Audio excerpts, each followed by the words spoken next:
Shikha Srivastava from mathematics form. आज हम लोग क्या पढ़ेंगे? आज हम लोग class 7 chapter 10 that is algebraic expressions में एक्सरसाइज 10.1 का क्वेश्चन नंबर 2 सॉल्व करेंगे।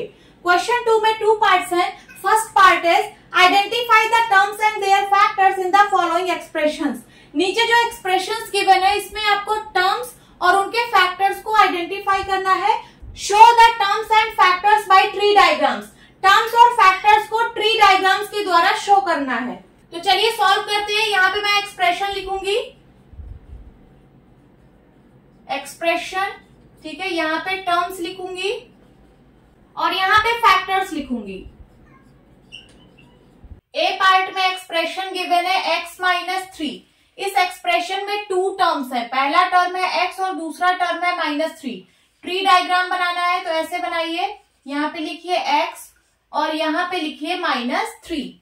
अब हर एक टर्म्स के फैक्टर्स लिखने हैं। तो फैक्टर्स क्या होते हैं? ऐसे नंबर्स और वेरिएबल्स जिनको मल्टीप्लाई करने पर टर्म फॉर्म होता है। तो वो जो नंबर्स और वेरिएबल्स होते हैं वो उस टर्म के फैक्टर्स होते हैं। अब यहाँ पे देखिए x है, x का फैक्टर क्या होगा? x ही होगा। अब आप कहेंगे कि मैम x जो है वो x और 1 को मल्टीप्लाई करने पर बना है, तो x के फैक्टर्स x और 1 होने चाहिए। बट 1 को हमें सेपरेट फैक्टर नहीं लेना है। किसी भी केस में हमें 1 को सेपरेट फैक्टर नहीं लेना है। तो x का फैक्टर क्या होगा? x ही होगा।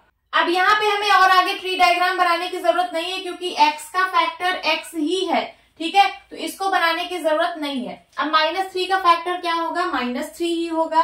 देखिए -3 जो है वो -3 और 1 को मल्टीप्लाई करने पर फॉर्म हुआ है। तो आप कहेंगे कि मैम -3 के फैक्टर्स -3 और 1 होने चाहिए, बट 1 को सेपरेट फैक्टर नहीं लेना है किसी भी केस में, ठीक है। तो -3 का फैक्टर क्या होगा? -3 ही होगा। तो आगे मुझे बनाने की जरूरत नहीं है। तो ये रहा इस एक्सप्रेशन का ट्री डायग्राम। नोट डाउन करिए, इरेज करती हूं। बी पार्ट में एक्सप्रेशन गिवन है 1 + x + x²। इस एक्सप्रेशन में 3 टर्म्स है। पहला टर्म है 1, दूसरा टर्म है x और तीसरा टर्म है x²। चलिए ट्री डायग्राम बनाते हैं। पहला टर्म है 1, दूसरा टर्म है x और तीसरा टर्म है x²। 1 का फैक्टर 1 ही होगा, तो आगे ट्री डायग्राम बनाने की जरूरत नहीं है। x का फैक्टर x ही है। x² के फैक्टर्स क्या क्या होंगे? सो x एंड x। देखिए x² जो है वो x और x को मल्टीप्लाई करने पर फॉर्म हुआ है। तो x² के फैक्टर्स होंगे x एंड x। इरेज करती हूं। सी पार्ट में एक्सप्रेशन गिवन है y - y³। इस एक्सप्रेशन में 2 टर्म्स है। पहला टर्म है y और दूसरा टर्म है -y³। ट्री डायग्राम बनाइए। पहला टर्म है y और दूसरा टर्म है -y³। अब हर एक टर्म्स के फैक्टर्स लिखते हैं। y का फैक्टर y ही होगा, तो आगे बनाने की जरूरत नहीं है। अब -y³ के फैक्टर्स क्या क्या होंगे? देखिए -1 होगा, y एंड y। देखिए -y³ जो है वो -1 y और y को मल्टीप्लाई करने पर फॉर्म हुआ है। तो -y³ के फैक्टर्स होंगे -1 y and y। Note down कर लीजिए, इरेज करती हूं। नाउ डी पार्ट में एक्सप्रेशन गिवन है 5xy² + 7x² y। इस एक्सप्रेशन में 2 टर्म्स है। पहला टर्म है 5xy² और दूसरा टर्म है 7x² y। अब चलिए इस टर्म के फैक्टर्स लिखते हैं। इसके फैक्टर्स होंगे 5x y। देखिए इनको सबको मल्टीप्लाई करने पर ये टर्म फॉर्म हुआ है। देखिए 5 × x 5x, y × y y², ठीक है। तो इस टर्म के फैक्टर्स ये होंगे। अब 7x² y के फैक्टर्स क्या क्या होंगे? 7x x and y। Note down करिए, इरेज करती हूं।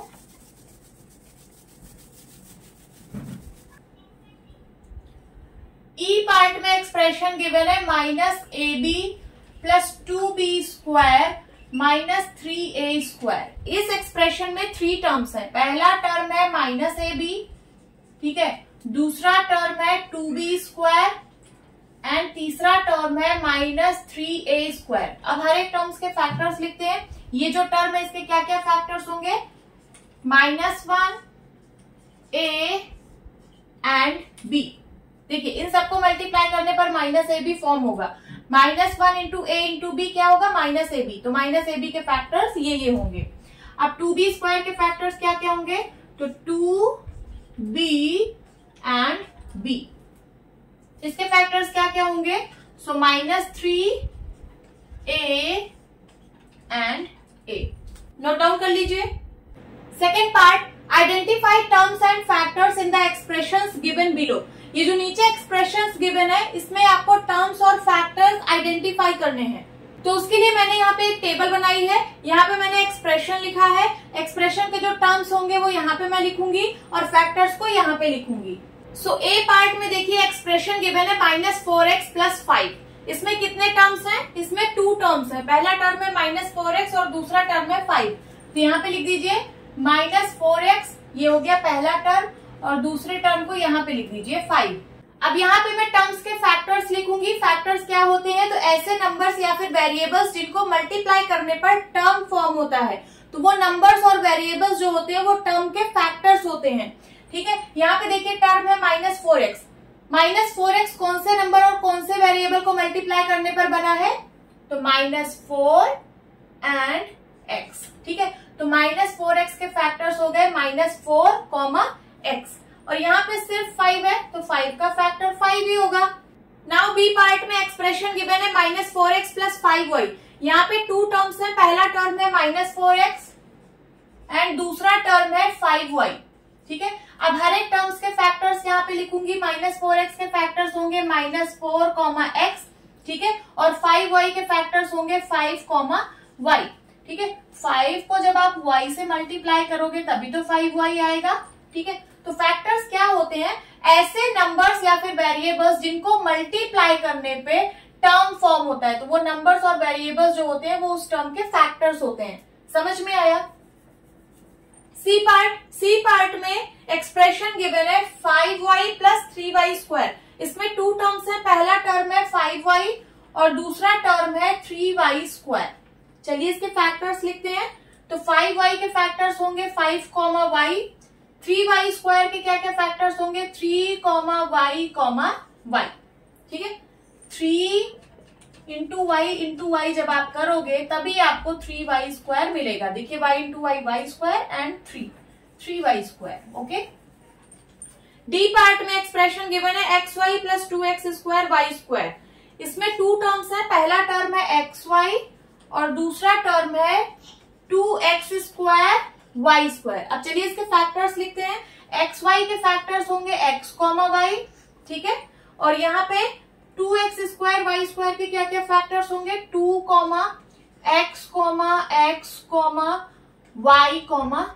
y। नाउ ई पार्ट में एक्सप्रेशन गिवन है pq + q। यहाँ पे 2 टर्म्स है। पहला टर्म है pq और दूसरा टर्म है q। तो यहाँ पे लिख दीजिए पहला टर्म है pq और दूसरा टर्म है q। अब टर्म्स के फैक्टर्स लिखते हैं। pq के क्या क्या फैक्टर्स होंगे, p, q। ठीक है, p और q को मल्टीप्लाई करने पर pq फॉर्म हुआ है तो pq के फैक्टर्स होंगे p, q। यहाँ पे सिर्फ q है तो q का फैक्टर q होगा। नाउ एफ पार्ट में एक्सप्रेशन गिवन है 1.2ab - 2.4b + 3.6a।